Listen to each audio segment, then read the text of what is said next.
Jammikunta municipality లోపల double bedroom ఇళ్ల కోసం గతంలో 500 ఇళ్ల కోసం ముగ్గు పోసింది సార్. 500 ఇళ్ళు కలిగి ధర్మవరం లోపల 140 ఇళ్ళు పూర్తి స్థాయిలోకి దగ్గరగా వచ్చినాయి సార్. వాటికి ఇంకా డోర్లు కిటికీలు లేకుండా కొన్ని మిగిలిపోయినాయి.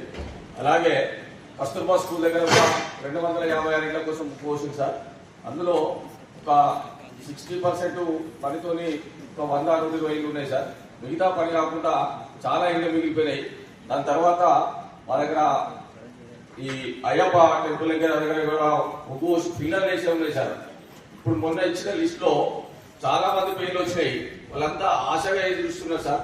ప్రభుత్వం ఎలాగైతే ఇప్పుడు ఇందిరామ్మ ఇళ్ల కోసం 5 లక్షల రూపాయలు ఇస్తుందో వీటికి కూడా కన్స్ట్రక్షన్ పూర్తిగా ఇళ్ళ కూడా వీటికి కూడా కొంత డబ్బులు ఈ డబుల్ బెడ్రూమ్ లో కూడా మార్చి వాటిని కూడా పూర్తి స్థాయిలో చేసేసి పూర్తిగా నిరుపేదలై ఇంటి స్థలం ఏదైతే లేకుంటున్నారో వాళ్ళకు కూడా అందించడానికి కోసం ప్రభుత్వానికి మా తరఫున మీరు విన్నవించాలని చెప్పి కోరుతున్నాం సార్. ఎందుకంటే చాలా మంది గత 10-12 సంవత్సరాల నుంచి ఇండ్లు అవుతున్నాయి.